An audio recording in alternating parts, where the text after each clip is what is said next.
Good morning.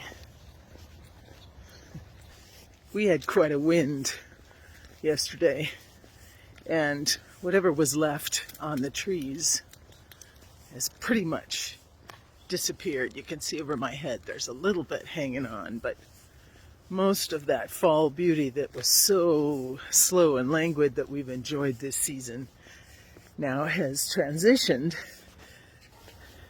to a different kind of beauty, to a time where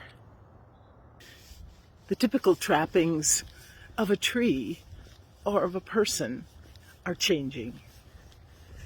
The world around us in the season of the end of fall and into winter, here where I live, you can see the world go dormant.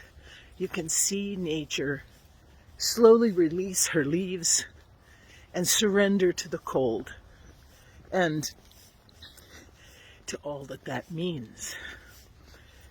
When she loses her leaves, when the grass grows brown, when the hills become less vibrant with color. And for me, I shared with you before, I went through a difficult loss once at the end of fall, and my spiritual director encouraged me to compare my own sense of surrender to that of creation around me. And I bring that up to you today because I tell you, every time fall happens, I remember that. The idea of us letting go, the need to let go. And you wonder, why do people always say that? Like, what's the benefit there? I think letting go is a reminder for us that everything we cling to and everything we grasp in our hands will not be enough. We are made in such a way that we long for something that we cannot fill ourselves with. We long to be filled with love that never ends, with unconditional love, with a love that accepts us and lives with us and guides us forward, but is largely in love with who we are at the moment, not who we will be. This longing for love, this longing for what we do not have and can never have in this world, all love being conditional in this world, leaves us aching for change and for more, for what we do not have. And that's why the idea of letting go is so important.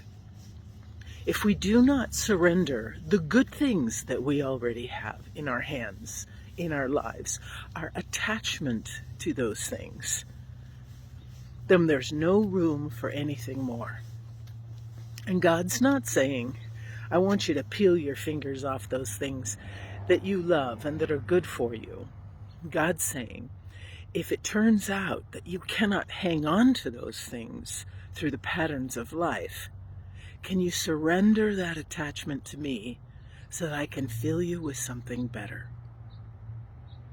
So attachment in and of itself is not a bad thing. Only when it takes up space in our hearts and souls so there's not room for change or anything new or anything else. So that's our prayer today as we look around these trees who have surrendered their leaves to the wind, to the winter, and gone dormant. We ask that we too would look as beautiful as they do in their surrender, and that when we are asked to let go of things, to detach from things and people who are so important to us, that we would do so with the same grace, only to be filled again in the next season of our lives with something that is better.